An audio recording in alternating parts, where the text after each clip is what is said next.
take it more chronological and start at the beginning. It was cool to see Cam Ward go number 1 overall.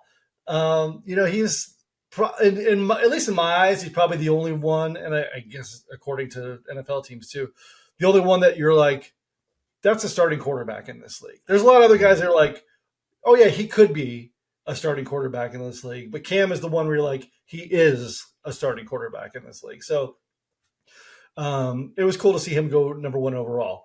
If he was in last year's draft, he wouldn't have gotten number 1 overall. Probably still in the top 10 or so because it was such a quarterback heavy draft as opposed to this year. But I thought that was such a cool story from, us getting to spend a lot of time with him from his Washington State days and then at the Heisman and stuff like that. So I thought that was, a fun one there.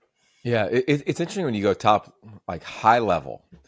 Cam Ward drafted first, Quinn Ewers, the last quarterback drafted, right? Think about that. 0 stars, the greatest recruit in the history of the world. Like that's big picture. Then you go into like the context of it and dive into like the thoughtfulness of it. Here's Cam, where 2 years ago, he did declare for the NFL draft. And then said, whoa, hold up. Somebody maybe got in his ear. I don't think it was just, let me go make a bunch of money at Miami. It was like, where can I improve my draft stock? What does next year's class look like? Chooses to continue his career, plays another year, Heisman finalist, number 1 pick. I mean, the story is phenomenal. Big shout out to Calvin and his mom. That's his father and his mom. Just the way that they helped navigate this whole thing, right? The humility he carried from a high school player with no offers, begging to go D3, to his dad cold calling schools, to ending up at Incarnate Word with now the head coach at North Texas and Eric Morris. Then stay with us, follows him to Wazoo, where he learns from Jake Dickert and Eric Morris in year 1. But year 2, Morris gets the head job that I just mentioned, and in comes the young offensive coordinator, Ben Arbuckle. And it was a really cool opportunity, I think, for those that are now fans of Cam Ward that know more of his story. He had known a system for a couple of years and was teaching players that system his first year in Pullman. And then here came a different set of eyes, a different coach, a different scheme, a different philosophy. He had to adjust to that, and he did.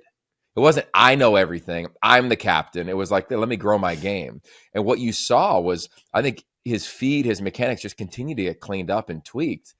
Balls out there, then goes to Miami, clearly has a special season, and then gets drafted. And the one constant amid all of his change is his work ethic, man. Like it is just, you can feel it, whether it's short social media clips, which I get can be like placed beautifully and marketed beautifully, but that's who he is.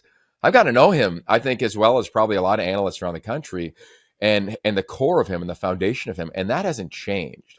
And he's going to roll in there, and I'm not going to say like take the league by storm, but he's going to go in there and be a pro from the jump. Everything that you need will be there.